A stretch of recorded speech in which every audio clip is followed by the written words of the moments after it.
starts with breaking news. The deadline for petition groups in Nebraska to submit their signatures passed earlier this evening, and among them abortion and medical marijuana. 6 News' Johan Marin is on your side tonight with where some groups stand in getting their petitions on the November ballot.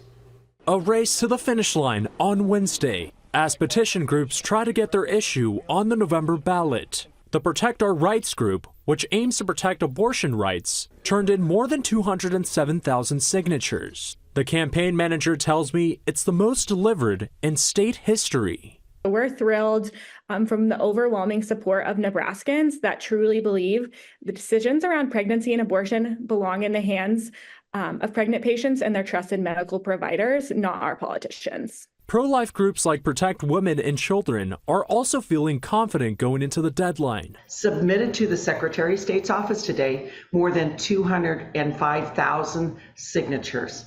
I've never seen such enthusiasm, such commitment by the pro-life efforts in Nebraska.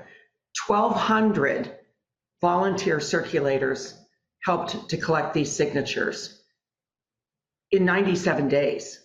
So it was quite incredible.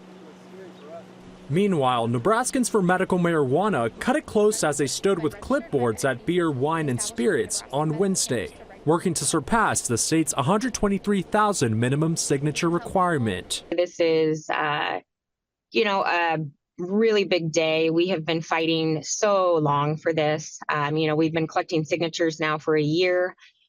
So it all comes down to the submission. Each initiative needs signatures of at least 10% of all registered Nebraska voters and 5% of registered voters in 38 Nebraska counties. Not every petition will make it to the ballot. A third petition to end abortion, known as Choose Life Now, told me they didn't reach the signature requirement, but they're not giving up. We'll be launching again, and this time we'll have the strategy and the time in place to reach everyone across the state and let the people of Nebraska choose life.